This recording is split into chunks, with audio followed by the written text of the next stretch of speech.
It was one of those weeks.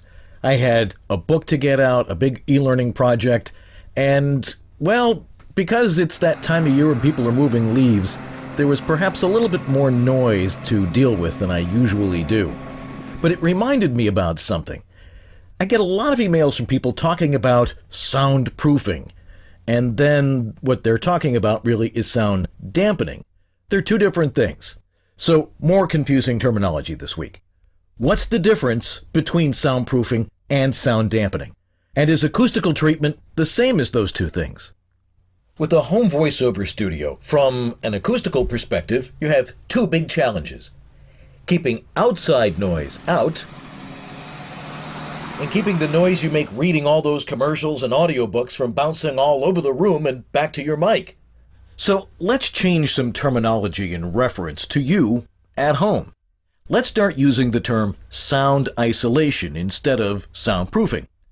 That means finding a place to record that is farthest from outside noises and the noise caused by the mechanicals in your house. That's why interior closets, if they're big enough, make the most sense. If you don't have any walk-in closets, you may have to improvise.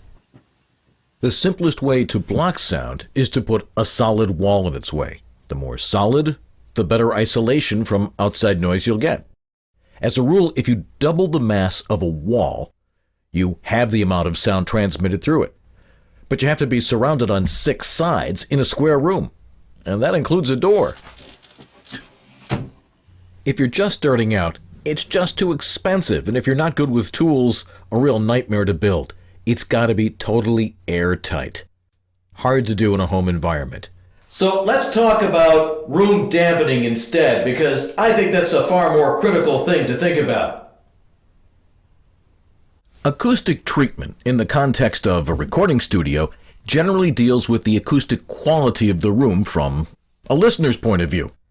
In other words, all you hear is your voice, no echo or room tone, or the impression you're working out of a newsstand in Grand Central Station. You hear the difference? You need acoustic foam, like industry-leading Auralex, Prime Acoustic, moving blankets, or a specialized product called Audio Mute.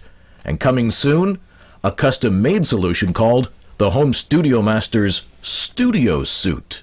Now, these are not soundproofing materials. They're sound dampening materials. They make a lively room like this sound like this by absorbing sound and not letting it reflect back and bounce off the walls. Whatever you do, don't use bed foam or actual egg crates.